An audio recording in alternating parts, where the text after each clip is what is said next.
Assalamu alaikum wa rahmatullahi wa barakatuh. Ahlan wa sahlan wa marhaban bikum.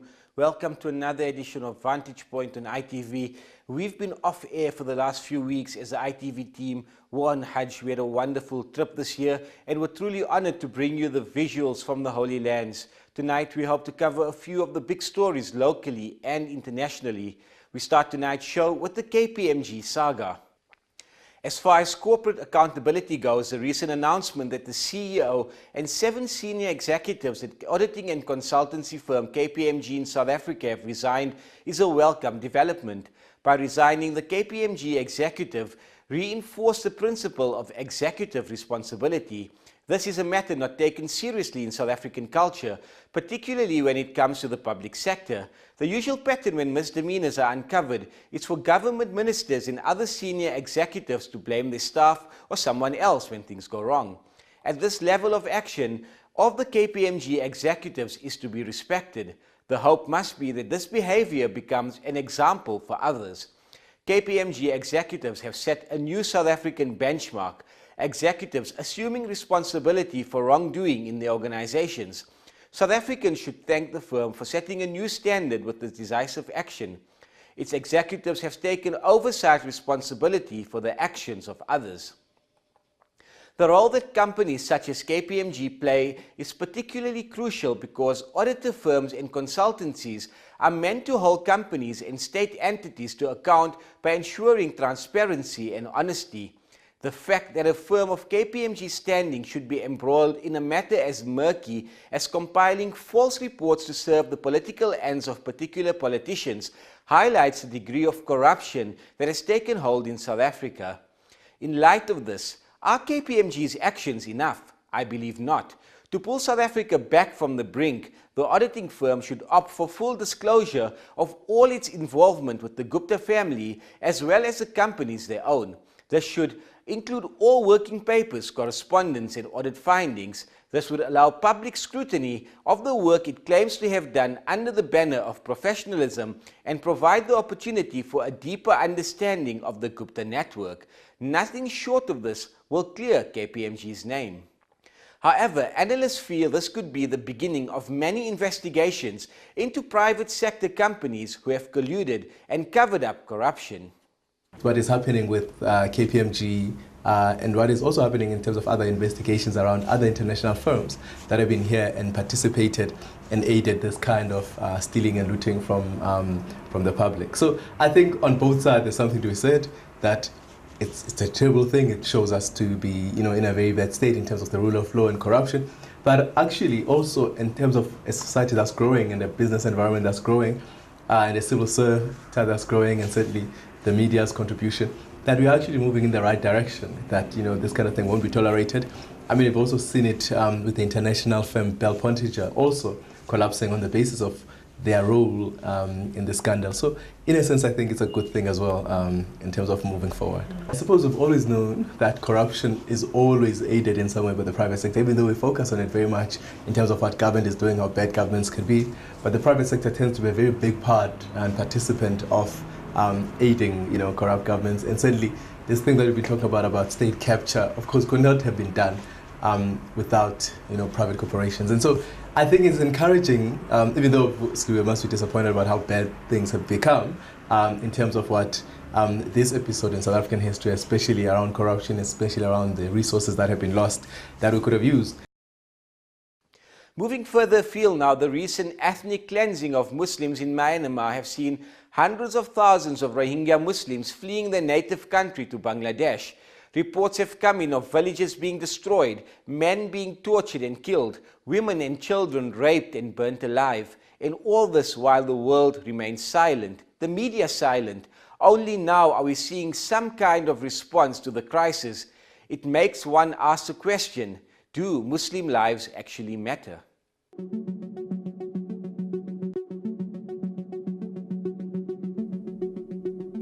Aung San Suu Kyi won the Nobel Peace Prize in 1991. At the time, she was the world's best-known political prisoner, spending 15 years under house arrest for standing against a military dictatorship.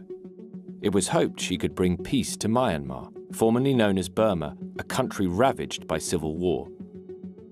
After 25 years of repression, Ms. Suu Kyi's party won an election by a landslide in 2015. We hope that this will be the beginning of a new era. Unbelievable. We thought she is a godmother. She will bring prosperity, peace for everyone, and she has a big heart to treat everybody equally. But Ms. Suu Kyi failed to acknowledge the plight of the Rohingya Muslim minority, who've been described as the most persecuted on earth. The Burmese army have attacked Rohingya villages, burning down buildings, killing and raping as they go. YY New is a Rohingya Muslim whose father, like Aung San Suu Kyi, was locked up for opposing the military dictatorship in the 1990s. My father was put in jail for 47 years along with his family members, including me. I lost my future as a teenager. I never blame my father or the movement or Aung San Suu Kyi. She used to be my hero. But right now what we are seeing, her positions against minority and Rohingya, it's break my heart. There are 1 million Rohingyas living in Myanmar, most of whom are in Rakhine State. Although Rohingyas have lived in the country since pre-colonial times, they were stripped of their citizenship in the 1980s. They're the largest stateless group of people in the world. Buddhist nationalists and the country's army have targeted the Rohingya for decades because of their religion. Thousands of Rohingya have lost their lives.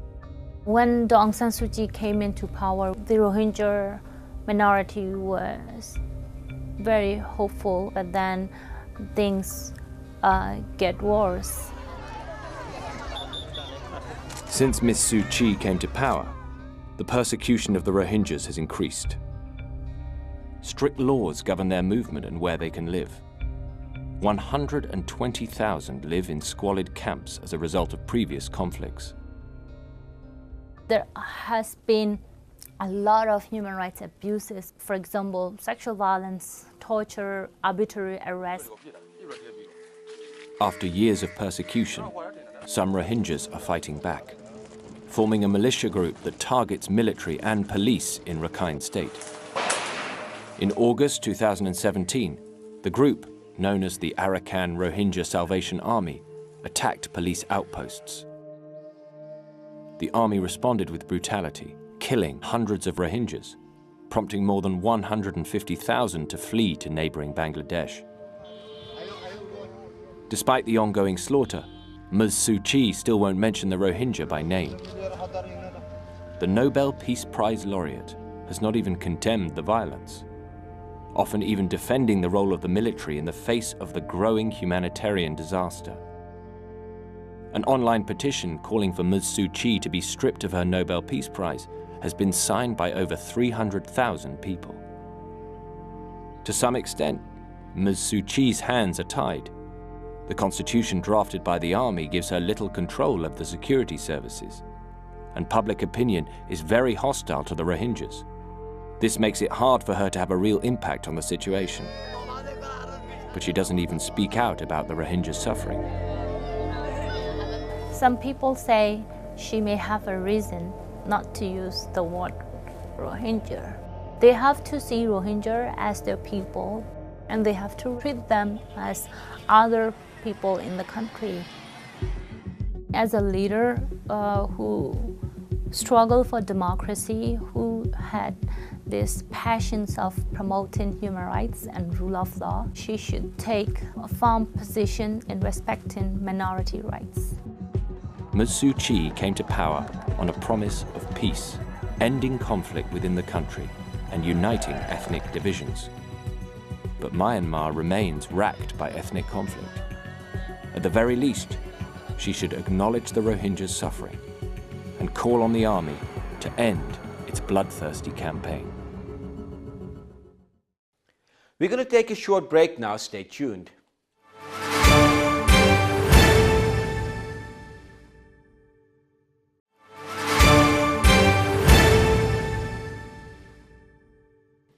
Welcome back to Vantage Point.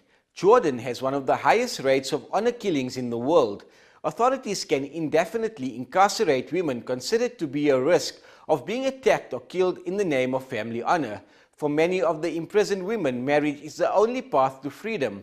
This next clip tells the story of 3 women who were held in protective custody, including 52-year-old Fatima, who remained in prison for 22 years.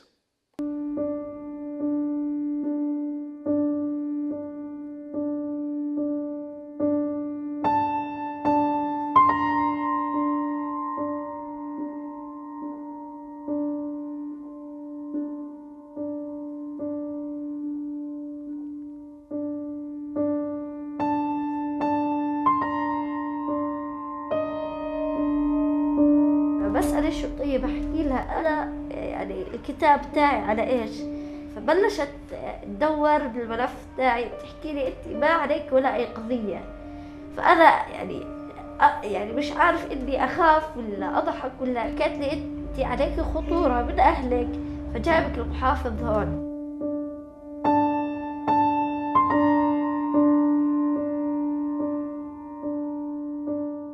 قصتي بلشت من وأنا عمري 13 سنة، وكان عمر أختي برضه 14 سنة.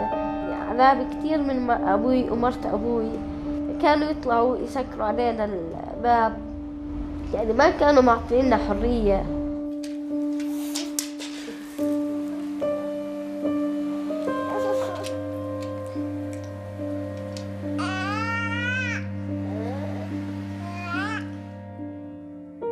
فلما صار عمري 18 سنة قبل ما يحاولوني يودوني وين على المحافظ، خيرني بشغلتين اللي هي يا برجع إلى أهلي يا إما يحطني بمركز اللي هو سجن جويدة، وبرضه رفض إنه أنا أروح معه، فقال لي ما إلي إلا إني أوديكي على سجن جويدة.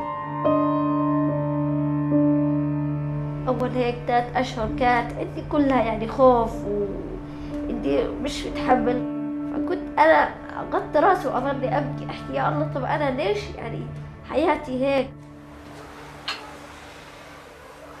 يعني تمرمرت مرمطة وشفت شغلات يعني واحد عمره ما شفتها، يعني مخلوطة مع بعض، كيف يدبن حلن عن الدرج، يمسكن الحنفية يكسرنها ويقطع ندين، اللي تخنق الثاني واللي يذبحن بعضهن.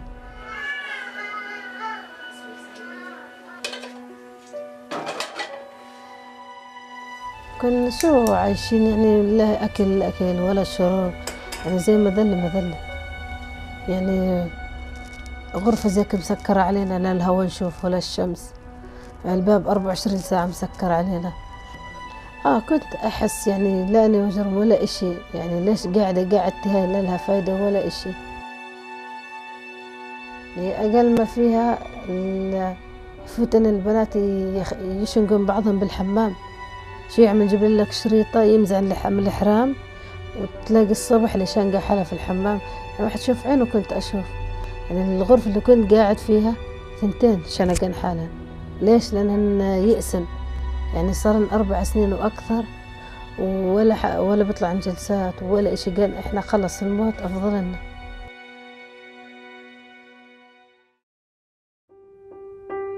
الحكومة وين دورها؟ شو دورها؟ شو دور الحكومة بهالإشي هذا كله؟ قاعد الواحد لما بقتل أخته أو بقتل بنته أو بدها زي كأنه بقتل دجاجة.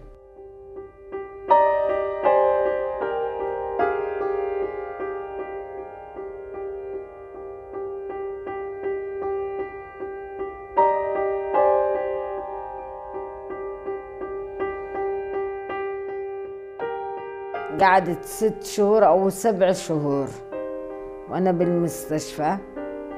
بعدين أجت الشرطة وأخذتني، أخذوني وحطوني بالسجن. لما دخلت السجن كان عمري 25 سنة، فطلعت لما طلعت منه كان عمري 49 48 هيك شيء. أنا لما فتت حطوني بجريمة قتل، بغرف القتل، حطوني بغرف المخدرات، حطوني بغرف السرقة، يعني حطوني بغرف الدعارة. بطلت أدري وين أنا وشو أنا. وبتطلعي منه، حياتك راحت، شبابك راحت، إيش اللي انت كنت تتمنيه بالدنيا راح.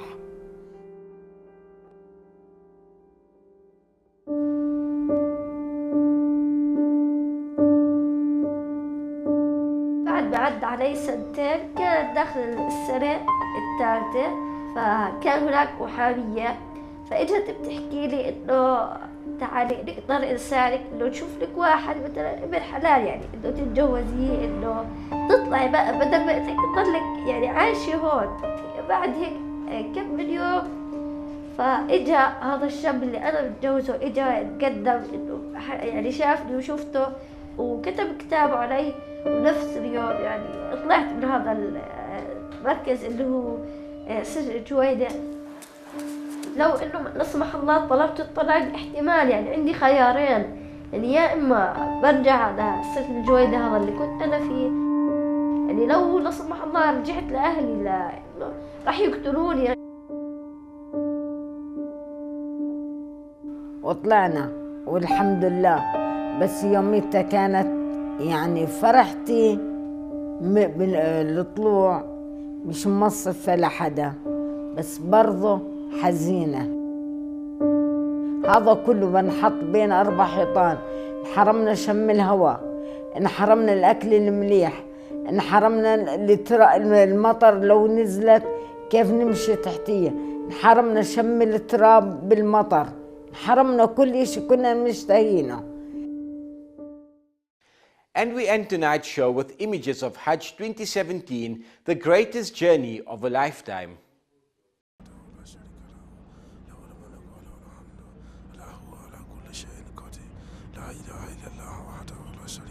إذ نادى ربه نداء خفيا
وإذا سألك عبادي عني فإني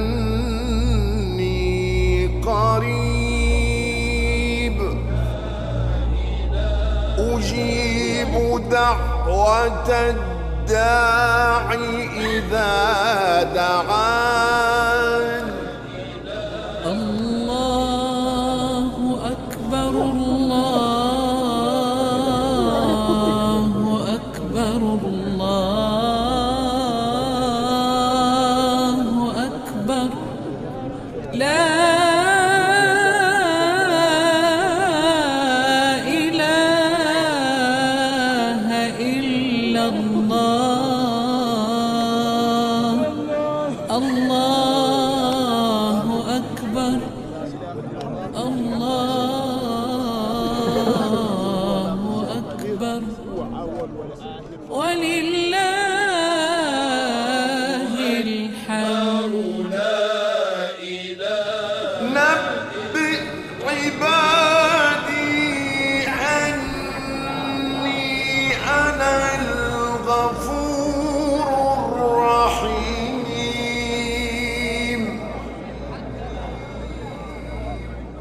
ربنا ليقيموا الصلاة فاجعل أفئدة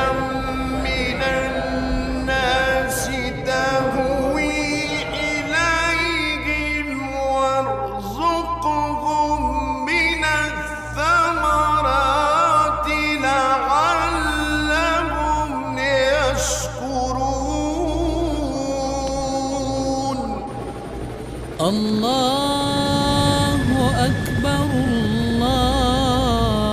الله أكبر الله أكبر الله أكبر الله أكبر ولله الحمد.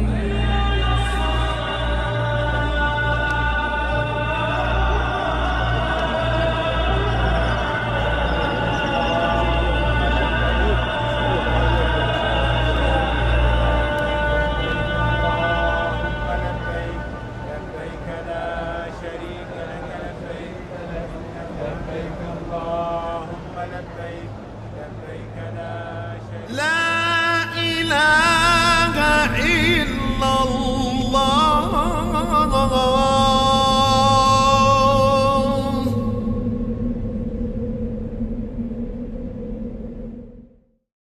We've come to the end of tonight's show. Thank you for joining us. Remember, you can interact with us on Twitter, ITV_SA, or on Instagram, ITV_networks_SA.